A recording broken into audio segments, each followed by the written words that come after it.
नमस्कार दोस्तों, S study channel में आपका स्वागत है। आज हम पढ़ने वाले हैं 20 दिसंबर 2024 की करंट अफेयर्स।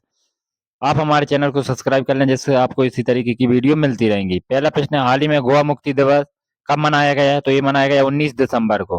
अगला प्रश्न है, हाल ही में किसने मिस इंडिया यूएसए 2024 का खिताब जीता है? तो ये जीता है कैटलिन सैंड्रा नील ने।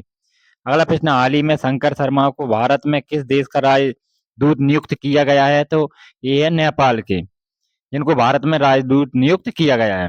अगला प्रश्न, हाल ही में खो खो वर्ल्ड कप 2025 के लिए ब्रांड एम्बेसडर किसे बनाया गया है? तो ये बनाया गया है सलमान खान को।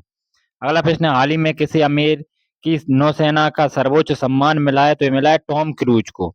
अगला प्रश्न, हाल ही में छत पर सौर ऊर्जा स्थापित करने में कौन सा राज्य शीर्ष पर रहा है? तो ये रहा है गुजरात।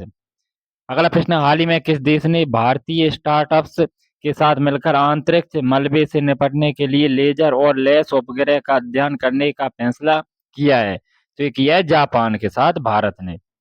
अगला प्रश्न, हाल ही में भारतीय नौसेना ने भविष्य के युद्ध के लिए कहाँ एआई इनक्यूबेशन सेंटर का अनावरण किया है? तो ये किया है बेंगलुरु में।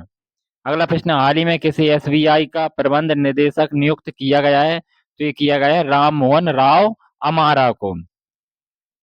अगला प्रश्न, हाल ही में किसे UNEP life time achievement award 2024 से सम्मानित किया गया है? तो ये किया गया है माधव गाडगिल को।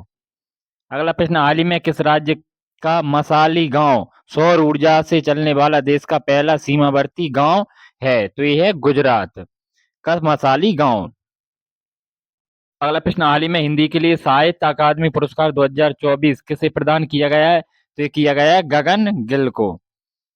अगला प्रश्न, हाल ही में किस देश के अंतरिक्ष यात्रियों ने सबसे लंबे समय 9 घंटे तक स्पेस वॉक का रिकॉर्ड बनाया? तो ये बनाया है चीन के अंतरिक्ष यात्रियों ने। अगला प्रश्न, हाल ही में किसी राष्ट्रीय तानसेन सम्मान 2023 से सम्मानित किया गया है? तो ये किया गया है पंडित स्वप्न चौधरी को। अगला प्रश्न, हाल ही में किस देश ने भारतीय शिक्षाविद अरुण कपूर को शाही सम्मान प्रदान किया है? तो ये किस देश ने किया है? तो भूटान ने किया है।